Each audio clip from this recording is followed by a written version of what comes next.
السلام علیکم۔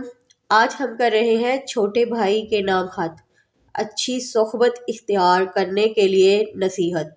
امتحانی مرکز 29 مارچ 2025۔ پیارے حارث، السلام علیکم، کیسے ہو؟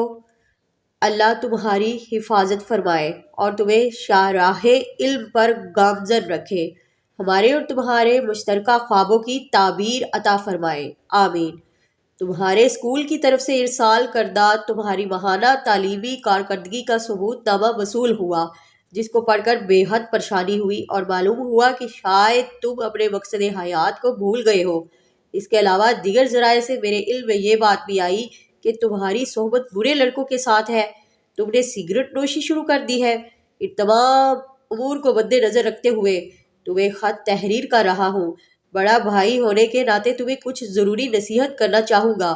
میں تمہیں ابا جان کی خواہش یاد دلاتا ہوں کہ وہ کہتے تھے کہ میرا حارث تو بڑا ہو کر ڈاکٹر بنے گا، اور تم بھی کرسی پر بیٹھ کر کانوں میں اسٹیتھوسکوپ کا آلہ لگا کر گھوما کرتے تھے۔ اس وقت سبھی گھر والے دیکھ کر کتنا خوش ہوتے تھے۔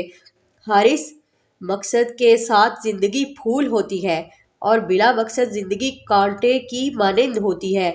اپنے مقاصد کو مد نظر رکھو گے تو تم کبھی نہ بھٹکو گے۔ برے دوست ہمیشہ نقصان اور دکھ دیتے ہیں۔ انسان دنیا سے بھی جاتا ہے اور دین سے بھی، کیونکہ کہا جاتا ہے تخم تاثیر صحبت اثر۔ قرآن مجید اور احادیث مبارکہ بھی اس سلسلے میں ہماری رہنمائی کرتے نظر آتے ہیں۔ قرآن مجید علم کی اہمیت بیان کرتا ہے کہ کیا علم والے اور بے علم برابر ہو سکتے ہیں؟ اس لیے پیارے حارث، آج وقت تمہارے ہاتھ میں ہے۔ فیصلہ تم نے کرنا ہے کہ پیچھے ہٹنا ہے یا آگے بڑھنا ہے۔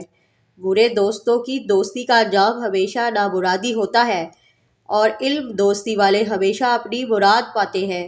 اب فیصلہ تمہارے ہاتھ میں ہے۔